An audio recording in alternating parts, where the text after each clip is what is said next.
live at 8.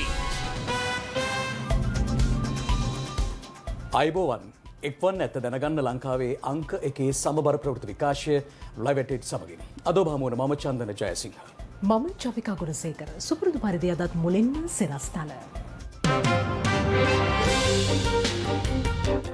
ජනතා ගැටලුවලට විසඳුම සංවර්ධනය පමණක් බව ජනපති කියයි. පරිසරය නිකම් තිබට හරියන්නේ පරිසරය සංවර්ධනය කරන්න ඕන. මේවා ගැන කිසිම ප්‍රතිපත්තියක් නැති වැඩපිළිවෙලක් නැති අය තමයි බොරුවට අද කෑගහන්නේ.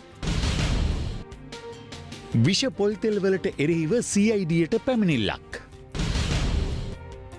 කොවිඩ් වැළඳුණු බහුතරයේ කායික හා මානසික දුර්වලතා පෙන්නුම් කරන බවට එංගලන්ත අධ්‍යයනයකින් හෙළිවෙයි. ඉදිරියේදී මෙරටිනුත් එවැනි පර්යේෂණයක්.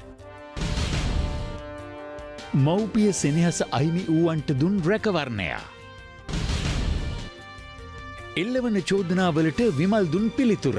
දුම්කොළ සමාගම කලබල වෙලා තියෙනවා. ගොල්ලුන්ගෙන් යැපෙන උදවිය මරණ ලතෝනි දෙන්න පටන් ගන්න තියෙනවා. මටත් ඕන උනේ ඔන්න ඔය ලතෝනිය අහන්න. කුලියාපිටිය නගරය අවලස්සන කළ උපන්දින සැමරුම. දැයින් සමුගත් මහා යතිවරයානෝ.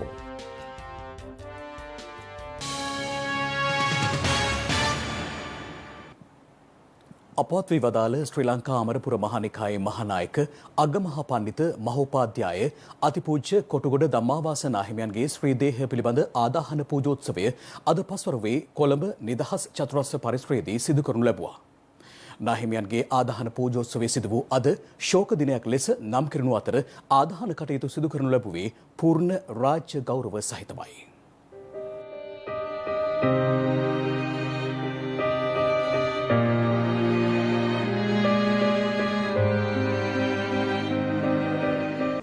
ශ්‍රී ලංකා අමරපුර නිකායේ මහානායක අපවත් වී වදාළ අතිපූජ්‍ය කොටුගොඩ ධම්මාවාස නාහිමිපාණන්ගේ දේහය මහජන ගෞරවය සඳහා තැන්පත් කර තිබුණේ උන්වහන්සේ වැඩවිසූ ගල්කිස්ස ධර්මපාලාරාමයේ. උන්වහන්සේගේ ශ්‍රී දේහයට අවසන් ගෞරව දැක්වීම සඳහා ආගමික නායකයන් දේශපාලනඥයින් මෙන්ම විවිධ ක්ෂේත්‍රවල පිරිස් ගල්කිස්ස ධර්මපාලාරාමයේ වෙත පැමිණියා. අතිපූජ්‍ය කොටුගොඩ ධම්මාවාස නාහිමිපාණන් වෙනුවෙන් ත්‍රිනිකායික මහා සංඝරත්නයේ සහභාගීත්වයෙන් මතක වස්ත්‍ර පූජා කිරීම, පැන් වැදීම සහ පුණ්‍යානුමෝදනාව අද පෙරවරුවේ සිදු කෙරුණා. සම්මා සම්බුද්දස්ස මහානාහිමියන්ගේ ශික්ෂ භික්ෂුන් වහන්සේලා සාම්ප්‍රදායනුකූලව අවසන් ගෞරවය දැක්වීම සිදු කරනු ලැබුවේ පස්වරු 1:30ට පමණ.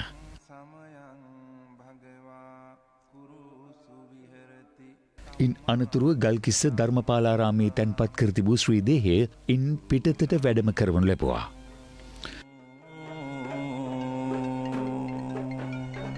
අතිපූජ්‍ය කොටුගොඩ ධම්මාවාස නාහිමිපාණන්ට අප උපස්ථාන කළ මහා සංඝරත්නය සහ දායක සභාවේ සමාජිකයන් විසින් විහාරස්ථානයේ සිට ගාලුපාරට ශ්‍රී දේහය වැඩම කරවීම සිදු වුණා. පසුව ගාලුපාරයේ සිට ආදාහන උත්සවය පැවැත්වුණ නිදහස් චතුරස්‍රයට නාහිමියන්ගේ ශ්‍රී දේහය වැඩම කර වූ අතර මාර්ගයේ දෙපස රැස්ව සිටි සැදැහැවතුන් විශාල පිරිසක් උන්වහන්සේගේ ශ්‍රී දේහයට අවසන් ගෞරවය පිරිනැමීමට දෙක්වුණා.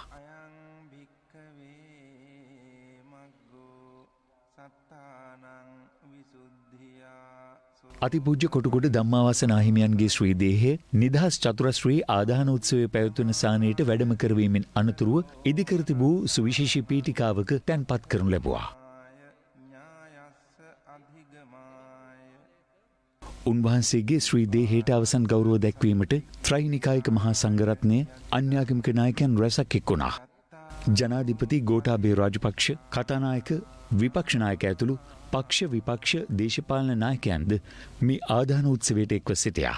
මතක වස්ත්‍ර පූජා කිරීම සිදු කරනු ලැබුවේ කැලණිය විශ්වවිද්‍යාලයේ සංස්කෘතික අධ්‍යයන අංශයේ ප්‍රධානී අමරපුර මහානිකායේ අමරපුර පාර්ශ්වයේ වැඩබලන මහානායක සුගත රතන නාහිමියන් විසින් මේ අතිපූජනීය අග්ගමහා පණ්ඩිත කොටුගොඩ ධම්මාවාස මහානායක හාමුදුරුවෝ සිදු කළේ ගැඹුරු දහම් පද අරගෙන ඒවා සරල කරලා ඈත පිට ගම්මානයේ ගොවිරාල කෙනෙකුට වුණත් කොළඹ හතේ මහා පඬිවරයෙකුට වුණත් තේරුම් ගන්න පුළුවන් විදිහට මේ ධර්මපද විග්‍රහ කළා. පුණ්‍යානුමෝදනා අනුශාසනාව සිදු කරනු ලැබුවේ අමරපුර මහානිකායේ වැඩබලන උත්තරීතර මහානායක පූජ්‍ය ගන්තුනේ අසජී මහානාහිමියන් විසින්.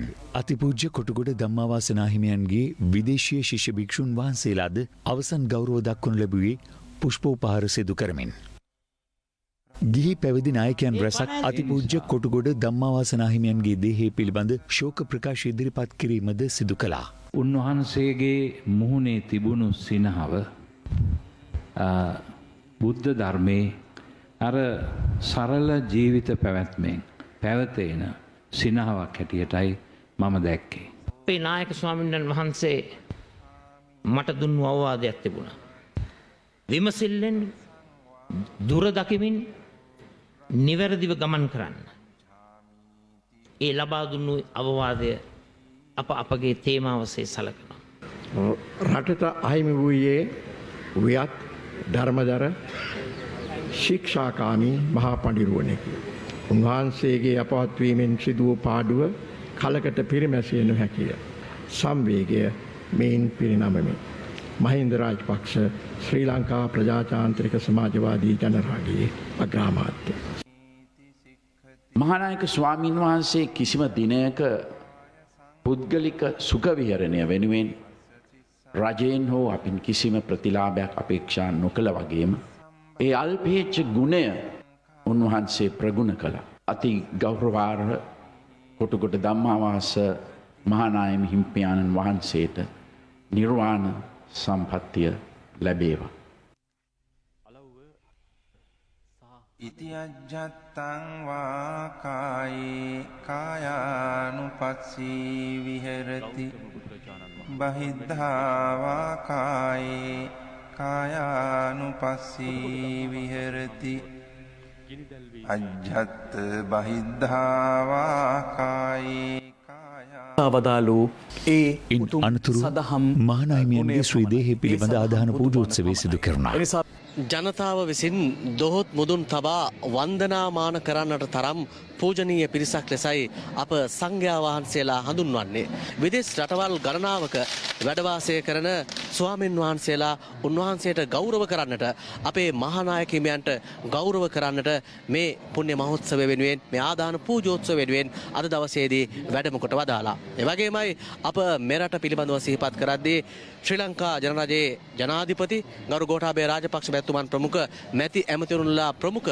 තවත් විශාල පිරිසක් මේ සුවිශේෂී පුණ්‍ය මහෝත්සවයෙන් අද දවසේදී සහභාගී වී සිටියා. එතෙන් අමරපුර මහානිකායේ අග්ගමහා පඬිත මහානායක හිමිපාණන් වහන්සේට නිවන් සුවත් වේවායි අපි ස්වර්ණවාහිනිය ප්‍රමුඛ EBC මාධ්‍ය ජාලය මෙලෙසින් ප්‍රාර්ථනා කරනවා.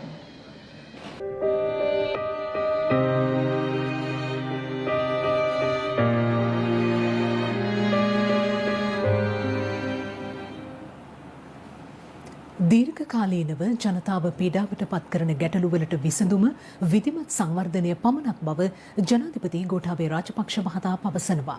එතුමා මේ බව සඳහන් කළේ ඊයේ ශ්‍රී ලංකා පොදු ජන පෙරමුණේ අනුබද්ධ සංවිධාන නියෝජිත හමුව අමතමින්. ශ්‍රී ලංකා පොදුජන පෙරමුණේ අනුබද්ධ සංවිධාන නියෝජිත හමුව ඊයේ ජනාධිපති ගෝඨාභය රාජපක්ෂ මහතාගේ ප්‍රධානත්වයෙන් නුගේගොඩ වැලිපාක්කේදී පැවැත්වුණා. ජනාධිපතිතුමා මෙහිදී අවධාරණය කළේ දීර්ඝ කාලීනව ජනතාව පීඩාවට පත්කරන ගැටලුවලට විසඳුම විධිමත් සංවර්ධනය පමණක් බවයි. දැන් අද ලොකු කතිකාවක් තියෙනනේ පරිසරය අපේ රජයේ පරිසරය විනාශ කරනවා කියලා. මේ ස්ථානය ඉස්සර වැලිපාක් කියලා හඳුන්වපු වැලි ගඩොල් ගල් ගොඩ ගහලා තිබුණු මෙතෙන්ට මම පළවෙනි දවසේ එනකොට මෙතන කසිප්පු පෙරනවා. කසිප්පු පෙරපු මිනිස්සු දීවුවා. මේ එහෙම ස්ථානයක් මේ තියෙන ගස් ඔක්කොම එදා අපි ගෙනල්ලා ඉඳපු ගස් මේකක්වත් මෙතන ගස් තිබුණේ නැහැ. මේ වගේ හැම තැනම අපි හදලා තියෙනවා. කෝට්ටේ නගරය, කොළඹ නගරේ හරිත නගරයක් බවට පත් කරේ මහින්ද රාජපක්ෂ ජනාධිපතිතුමාගේ දෙවන දූර කාලය තුලදී. මේ ගස් ඇත්තටම අපි පොඩි ගස්, මී ගස්, කුඹුක් ගස් මේවා ඉන්දිය අද මේ විශාල ගස් බවට පත් වෙලා තියෙන්නේ. මේවා කිසිම දෙයක් මේවා තිබුණේ නැහැ. ඉතින් අපි පරිසරය කියන එක පරිසරය නිකම් තිබ්බට හරියන්නේ නැහැ. පරිසරය සංවර්ධනය කරන්න ඕනේ. මේවා ගැන කිසිම ප්‍රතිපත්තියක් නැති වැඩපිළිවෙලක් නැති අය තමයි බොරුවට අද කෑ ගහන්නේ. මේක අපි ජනතාව හැබැයි ඉතින් Facebook එකේ මාධ්‍යවල මේව දැම්මම ජනතාවත් ඒව විශ්වාස කරනවා. ගිය පාර අර බොරු මත දූෂණය කරා, සල්ලි හම්බ කරා, සුදු ඈන්නේ වුණා. ඔය වගේ මත ගෙනා වගේ දැන් බලලා දැන් මේ ගෙනත් තියෙන පරිසරය. මේ කාලය ඇතුළත අපි විශේෂයක් වෙලා අපි කපන්න ඉඩ දීලා කාටවත් අනුමත කරලා එහෙම කළා නැහැ. මහින්ද රාජපක්ෂ ජනාධිපතිතුමා මේ රටේ ආරක්ෂාව තහවුරු කරගත්ත විතරක් නෙවෙයි ත්‍රස්තවාදේ පරාජය කළා. අපි ඊට පස්සේ ක්‍රමවේදයක් යෙදුවා නැවතත් ඒ වගේ දෙයක් සිදු නොවන විදිහේ බුද්ධි අංශ ඒ වගේම ත්‍රිවිධ හමුදාව පොලිසිය ඒ ස්ථානවල ස්ථාපිත කළා. ඒගොල්ලෝ ඒකට ප්‍රමුඛත්වයක් දීලා අපි ආරක්ෂාව තහවුරු කරගන්න ක්‍රමවේදයක් දාලා තිබුණා. ඒ ක්‍රමවේදය විනාශ කළා දැම්මා. එතනම මේ පාස්කු ඉරිදා ජනාධිපති කොමිෂන් සභාව වාර්තාව කියුවොත් ඒකේ පැහැදිලිවම තියෙනවා ගිය රජය ප්‍රතිපත්තියක් වශයෙන් රාජ්‍ය ආරක්ෂාවට තැනක් නුදුන්නු නිසා තමයි මේ තත්ත්වය ඇති වුණේ කියන්නේ. ඒක පැහැදිලි. නමුත් එදා ගෙන ගිය බොරු ප්‍රචාර නිසා ජනතාව මුලා වෙලා රජය මහින්ද ජනාධිපතිතුමා පරාජයට පත් කරයින් පස්සේ වුණු විනාශය බලන්න. එදා තහවුරු කරගෙන තිබුණු ජාතික ආරක්ෂාව නැති වෙලා අන්තිමට ආපහු බෝම්බ ගහන තැනට පත් වුණා. ඉතින් මේක උනේ අපේ ජනතාව ඉතා ඉක්මනින්ම රැවටෙනවා. දැන් මට මතකයි අර නාගරික සංවර්ධන හොඳ ව්‍යාපෘතයක් කරා ස්ලේව් අයිලන්ඩ් වල. ඒක නිකන් අපාය වගේ. තිබුණු තැනක සුවිසල් හොඳ ෆ්ලැට්ස් හදලා දුන්නා. දැන් අපි ඒක හැදුවා. ඒක බෙදන්න බැරි වුණා. ඊට පස්සේ ආණ්ඩුව මාරු වුණා. හැබැයි එක දවසක් මම ඔතනින් යනකොට එතකොට හිටිය ඇමතුමගේ යකඩ මිනිසා කියලා පෝස්ටර් එකක් ගහලා. හැබැයි ඉතින් දන්නේ නැති මිනිහා අරක දැක්කම එයා තමයි යකඩයා කියලා හිතන්නේ. අපි අවංකව මේ දේ කරන්නේ අවංකව අපිට ප්‍රචාරය කරන්න නෙමෙයි අපිට වැඩ කරන්න ඕන. ඉතින් මේ බොරු ප්‍රචාර මේවට පිළිතුරු දීලා මේවයි මුලින්ම නැති කළා දාන එක ඉතාමත්ම වැදගත් වෙන. දැන් මට මුහුණ පාලා තියෙන ප්‍රශ්න වලින් එකක්වත් මගේ කාලය ඇතුළත ඇති වෙච්ච ප්‍රශ්න හින්දා නෙවෙයි. අපි ඉදිරිපත් කළා තියෙන වැඩසටහන ඉදිරියට ගෙන යාමට පවා බාධාවක් වෙලා තියෙන්නේ. අපි වැඩි කාලයක් කරන්නේ මේ ගිය රජයන් විසින් කරපු දේවල් වලට උත්තර දෙන්නේ. පාස්කු ඉරිදා කොමිසම දැම්මේ අපිද? ඊට පස්සේ ඒක පාස්කු ඉරිදා කොමිසම දාලා දැන් අද අපේ ආණ්ඩුවට විරුද්ධව උද්ඝෝෂණ කරනවා. දැන් MCC ගිවිසුම අස්සම් කළා ඩොලර් මිලියන 10කුත් මේ රටේ වියදම් කළා තිබුණේ. නමුත් අපි කිව්වා මේක අපි අහක් කරගන්න කියලා. නැගෙනහිර පාර යන්න. දැන් මේක අපි දෙන්න මේ වැඩ ගණනාවක් 12ක් මං හිතන්නේ ව්‍යාපෘත. ගිය රජයත් ඉන්දියන් රජයත් අස්සම් කළා තියෙනවා. ඉතින් ඒවයින් අපි මත්තල ගුවන් තොටුපොළ වගේ ඒවා අපි ඒවයින් ඈත් වුණා. නමුත් සමහර ඒවා අපිට ක්‍රියාත්මක කරන්න සිද්ධ වෙනවා. මේ වගේ අද ජාතික ආරක්ෂාව අපි තහවුරු කරන ගම නැවතත් මේ රටේ ත්‍රස්තවාදයක් හෝ බෙදුම්වාදී ත්‍රස්තවාදයක් හෝ අන්තවාදී ආගමික ත්‍රස්තවාදයක් හෝ නොවන ආකාරයට වැඩ කරන්නට අපි ක්‍රමවේද යොදාගෙන යනවා. ඒකනේ ජනතාව අපෙන් ඉල්ලුවේ. පදනම් විරහිතව මෙරට අභ්‍යන්තරයට ඇඟිලි ගැසීමට මානව හිමිකම් කවුන්සිලේ දරන උත්සාහය ප්‍රතික්ෂේප කරන බව විදේශ කටයුතු අමාත්‍ය දිනේෂ් ගුණවර්ධන මහතා පවසනවා. ශ්‍රී ලංකාවට එරෙහිව එක්සත් ජාතීන්ගේ මානව හිමිකම් කවුන්සිලයේදී සම්මත වූ යෝජනාව පිළිබඳව අද පාර්ලිමේන්තුවේදී විශේෂ ප්‍රකාශයක් කරමින් අමාත්‍යවරයා මේ බව සඳහන් කළා. එක්සත් ජාතීන්ගේ සංවිධානයේ මූලික අයිතිවාසිකම් හා පරමාර්ථ වලට කැප වෙලා කටයුතු කිරීමේ අවශ්‍යතාවය ශ්‍රී ලංකාව දිගටම දැක්කා. අදත් දකිනවා අතිගරු ජනාධිපතිතුමාගේ නායකත්වයෙන් අපි එක්සත් ජාතීන්ගේ සංවිධානයේ සියලු ආයතන සමග කටයුතු කිරීමට දිගටම කටයුතු කරන්න පැහැදිලි ක්‍රියාමාර්ගයක අපි ඉන්නවා. මේ සම අනුග්‍රහයෙන් ශ්‍රී ලංකාව නිදහස් කරගෙන ශ්‍රී ලංකාවේ ආණ්ඩු ක්‍රමය ව්‍යවස්ථාව අනුව යම්කිසි අසාධාරණයක් යම්කිසි වැරද්දක් සිදු වෙලා තිබෙනවා නම් ඒ සියලු දෙනාට පැමිණිලි කොට විභාග කරගත හැකි පරිදි ශ්‍රේෂ්ඨ අධිකරණ විනිශ්චයකාරවරයෙක්ගෙන් සමන්විත කොමිසමක් පත් කරන් ජනාධිපතිතුමා ගත් තීරණය අපි දැනුම් දීලා ආවා. මේ රටක අභ්‍යන්තරය ගැන හියුමන් රයිට්ස් මානව අයිතිවාසිකම් කොමිසමකට කරුණු වාර්තා කරන්න හෝ කියන්න පිළිවෙල නෙමෙයි. රටේ සෞඛ්‍ය තත්ත්වය ආරක්ෂා කර දීමට රජය ගත්ත පියවරවල් ගැන තොරතුරු නොදැන වාර්තා කරනවා. පළාත් සභා ඡන්දේ තියාගන්න බැරි වී තිබෙන හේතුව දන්නේ නැතුව ඒක වාර්තා කරනවා. ඉතින් මේ වගේ පදනම් රහිතව ශ්‍රී ලංකාවේ අභ්‍යන්තරයට ඇඟිලි ගැසීමට දරන උත්සාහය අපි ප්‍රතික්ෂේප කරනවා. ඒ කරන්නම වරමක් මානව හිමිකම් කොමිසමට නෑ. සමහර විරුද්ධ පක්ෂ මන්ත්‍රීවරු කියනවා මේ නිසා ආර්ථිකය කඩාවැටි කියලා. රටක් ඇටියට ජනාධිපතිතුමාත් අග්‍රාමාත්‍යතුමාත් අපේ ආණ්ඩුව ගෙවන්නට තියෙන ණය ප්‍රමාණයන් හැමතිස්සෙම ගෙවලා තිබෙනවා. ඒ අභියෝග හරහා ආර්ථිකය ඉස්සරහට යනවා. එතුමා යෝජනාව කියුවේ නැහැ. මම ඔබතුමාටත් ඉල්ලීමක් කරනවා මන්ත්‍රීවරුන්ගෙනුත් ඉල්ලීමක් කරනවා මේ යෝජනාව කියවන්න. Now please don't disturb. I have the right to say when you mention I am the one who's making the statement, not you. I tabled all the motions. හරි. කියවන්න පැක් මම කියවලා දෙන්න. තේරෙන්නේ නැත්තම්. මේ වාර්තාව පිටු 17මාරයි. ඒ 17මාරයි යුද්ධ ගැන තියෙන්නේ පිටු 2මාරයි. පිටු 15ක්ම තියෙන්නේ ගෝඨාභය රාජපක්ෂ මැතිතුමා ජනාධිපතිතුමායින් පස්සේ මේ රටේ විනාශ වෙච්ච ප්‍රජාතන්ත්‍රවාදය, මාධ්‍ය නිදහස, සුළු ජාතීන්ට හිරිහැර කිරීම ඒව තමයි තියෙන්නේ පිටු 15ක්. ඒකද මානව කොමිසම ගති කරලා තියන්නේ. මට කතා කරන්න මානව කොමිසම අපේ රටේ ඇතුලේ පාලන තන්ත්‍රය ගැන කතා කරන්න ගන්නේ. ලැජ්ජාවක් නෑ. irresponsible මේ මානව හිමිකම් කෞන්සලය අපිට හඳුන්වා දුන්නේ කවුද? මේ ප්‍රශ්නේ එක වෙනම කතා කරන්න. වෙනම විවාදයක් ගන්න. අපිට පිළිගන්න සිද්ධ වෙනවා කැමති වුණත් අකමැති වුණත් ඒ යෝජනාවට පක්ෂව බහුතරයක් ඡන්දෙ දුන්නා. මම කැමති විපක්ෂ නායකතුමාගෙන් අහන්න ඔබ ඉන්නේ ලංකාවේ පැත්තද ලංකාවට විරුද්ධ පැත්තද? ඒ පරාජය පිළිබඳව අපි කනගාටු වෙනවා. අපි ජාත්‍යන්තර ආයතන වලට ගිහිල්ලා හේලම් කියලා ආණ්ඩුවට්ටන්න සූදානම් නැහැ. එහෙම කරලත් නැහැ. එහෙම කරන්න බලාපොරොත්තුවකුත් නැහැ. මංගල සමරවීර ගිහිල්ලා මේ රටේ විදේශීය අධිකරණයක් අවශ්‍යයි කියලා ගෙන ආපු ඒ යෝජනාවට ඔව් අත්සන් කළා. ඒ වෙලාවේ නැගිටලා කිව්වද අපේ විපක්ෂ නායකතුමා ඒකට විරුද්ධයි කියලා? අද මෙතන කියනවා විදේශ අධිකරණයට අපි කවදාවත් කැමති වෙන්නේ නැහැ. නමුත් එදා එතුමා කට පියාගෙන ගොළුවත් රකින්නකොට ඒක අපි තේරුම් ගන්නේ කොහොමද?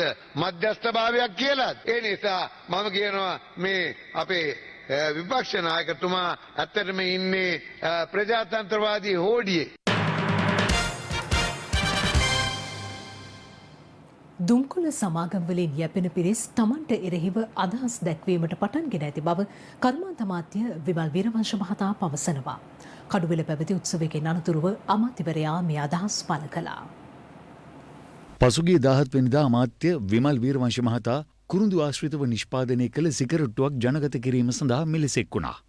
අනතුරු ඒ පිළිබඳ සමාජයේ දැඩි කතාබහක් මතු අතර ඊයේ දුම්කොළ සහ මධ්‍යසාර පිළිබඳ ජාතික අධිකාරිය මාධ්‍ය හමුවක්ද කැඳවා තිබුණා. කුරුඳු සිගරට් කියන සංකල්පය වැරදි, රටේ නීතිය මේ හරහා උල්ලංඝනය වෙලා තියෙනවා. ඒ නිසා අපි කරුණාවෙන් ඉල්ලා සිටිනවා විමල් වීරවංශ ඇමතිතුමාගෙන්. එතුමා සමහර විට අර කියපු විදිහට මේකේ තියෙන බැරෑරුම්කම නොදැන වෙන්න ඇති මේ වැඩේට අත ගහන්න නැත්තේ. මොන දෙයක් පුච්චලා බිව්වත් ඒක සෞඛ්‍යයට හා පෙනහැල්ලට හොඳ නැහැ. අද කඩුවෙලදී පැවති උත්සවයක් අවසානයේදී අමාත්‍ය විමල් වීරවංශ මහතාගෙන් මාධ්‍යවේදීන් මේ සම්බන්ධයෙන් විමසා සිටියා. නීති විරෝධී කටයුත්තක් නම් ඕන කෙනෙකුට උසාවියට යන්න පුළුවන්. ටොබැකෝ එකේ දුම්කොළ සමාගමේට විකිනිච්ච උදවිය තමයි මේ කුරුඳු ආශ්‍රිත නිෂ්පාදනයකට කලබල වෙලා. මේකේ නිකොටින් නැත්තම් අරකින් වෙන හානියට වඩා අඩු හානියක් නම් වෙන්නේ. මේකට බැට දෙන්නයි අරකට කිසිම බැටක් නොදී ඉන්නයි. මොකද්ද හේතුව?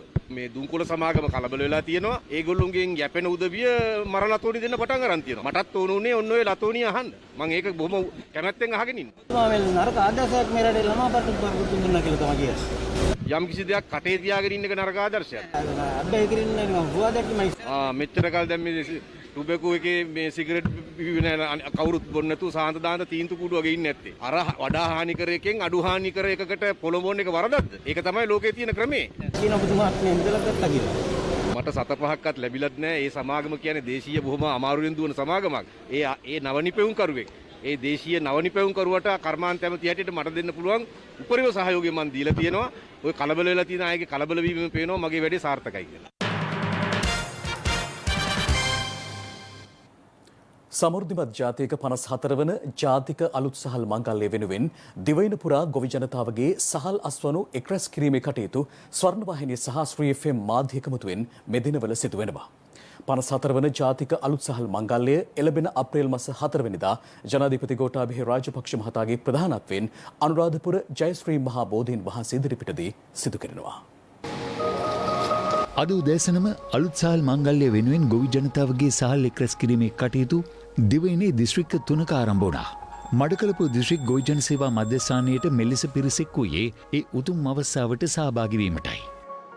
ත්‍රිකුණාමලේ ගොවිජනතාවට ජාතික අලුත් සහල් මංගල්‍යයට සහල් ලබා දීම සඳහා අවස්ථාව හිමි වුණේ උප්පුවේලි ගොවිජන සේවා මධ්‍යස්ථානයේදී. කුරුණෑගල ගොවිජන සේවා මධ්‍යස්ථානයේදී කුරුණෑගල දිස්ත්‍රික්කයේ ගොවි රජුන් මේ කන්නේ නෙලාගත් අස්වැන්න මෙලෙස අලුත් සහල් මංගල්‍යයට පූජා කළා. අපි සමස්ත ලංකාවම සහල් දායකත්වය ලබා ගන්නවා වගේම සමස්ත ලංකාවම ගොවියන්ගේ සහභාගීත්වය නැතු ඒ වෙනුවට සංකේතවත් කරන්න අනුරාධපුර දිස්ත්‍රික්කයේ ගොවීන්ගේ සහභාගීත්වයෙන් අපි මේ කාර්යය ඉතාමත් සාර්ථකව කරන්න සැලසුම් කළා දෙනවා. මේ අතර දිවයිනේ විවිධ ස්ථානවල එකතු වූ අලුත් සහල් ඓතිහාසික අනුරාධපුර ශ්‍රී මහා බෝධීන් වහන්සේ අභියසට රැගෙන යාමේ කටයුතු අද මඩකලපුව සහ ත්‍රිකුණාමලයේදී මෙලෙස ආරම්භුණා. ස්වර්ණවාහිනී සහ ශ්‍රී FM මාධ්‍ය අනුග්‍රහය දක්වන 54 වන ජාතික අලුත් සහල් මංගල්‍යයේ සහල් එක්රැස් කිරීමේ කටයුතු ක්‍රියාවට නැංවෙන්නේ කෘෂිකර්ම අමාත්‍ය මහින්දානන්ද අලුත්ගමගේ සහ රාජ්‍ය අමාත්‍ය ශෂීන්ද්‍ර රාජපක්ෂ යන මහත්වරුන්ගේ උපදේශකත්වයෙන් ගොවිජන සංවර්ධන දෙපාර්තමේන්තුවේ මෙහෙයවීමෙන්.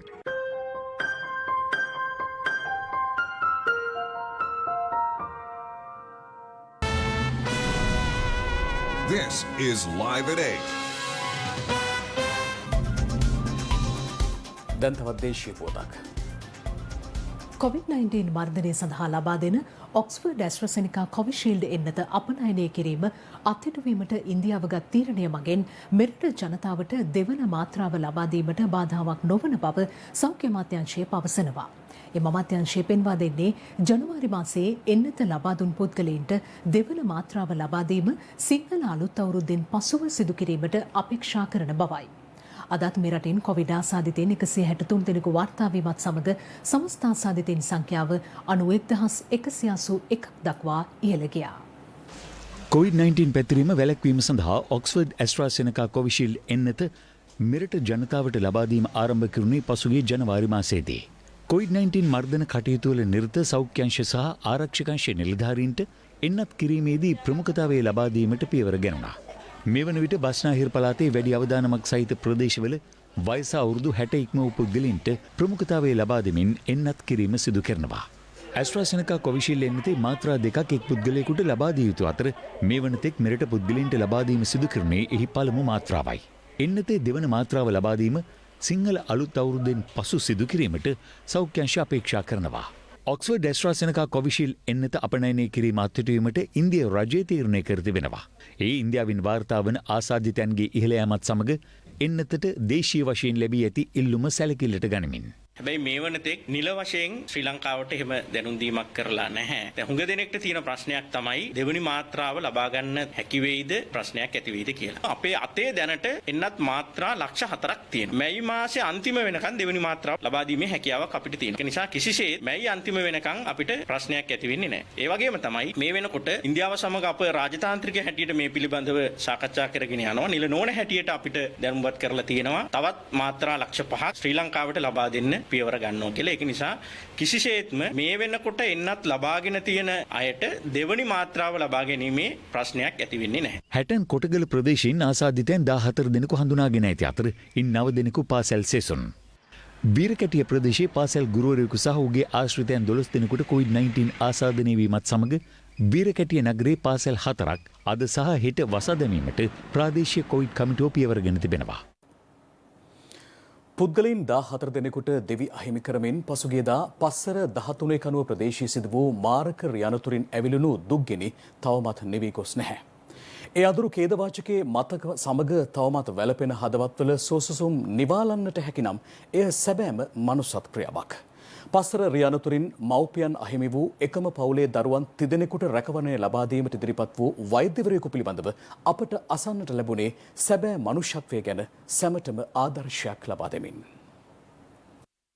මොනරාගල කොළඹ ප්‍රධාන මාර්ගයේ පස්සර 13 කනුව ප්‍රදේශයේදී මගී බස් රථයක් අඩි 250ක පමණ ප්‍රපාතයකට පෙරළී පසුගිය 20 වෙනිදා සිදු වූ අනතුරින් පුද්ගලයන් 14 දෙනෙකුට දිවි අහිමි වී 30 දෙනෙකුට වැඩි පිරිසක් තුවාල ලැබුවා.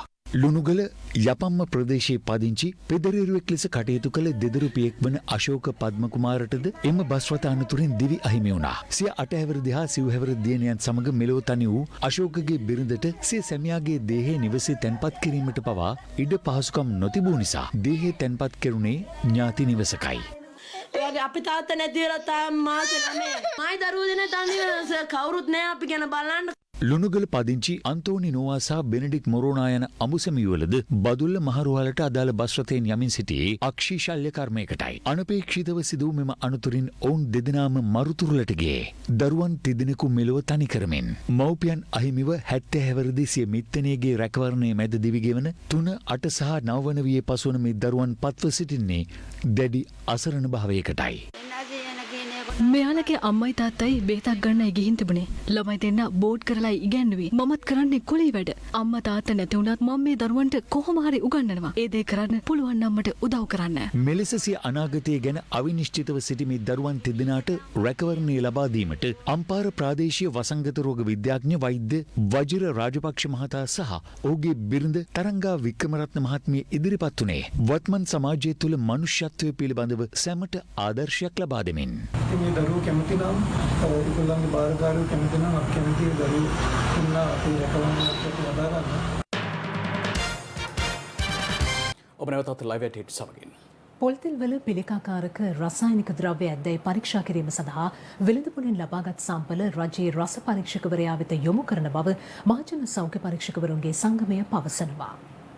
සමාගම් 4ක් විසින් මෙරටට ගෙන්වනු ලැබූ පොල්තෙල් සහිත බහලුම් 13ක සාම්පල් පරීක්ෂාවේදී ඒවායේ ඇෆ්ලටොක්සින් නැමැති පිළිකාකාරකය ඉහළ ප්‍රතිශතයක් අඩංගු බව සෞඛ්‍ය අමාත්‍යාංශයේ ආහාර ආරක්ෂණ ඒකකය හඳුනාගෙන තිබුණා. එම තෙල් තොග වෙළඳපොළට නිකුත් නොවිය යුතු බැවින් වහම එම බහලුම් ප්‍රතිඅපනයනය කරන්නයි එම ඒකකය දැනුම් දී තිබියදී රේගු ඒවා නිදහස් කර ඇති බවට පසුගියදා අනාවරණය වුණා.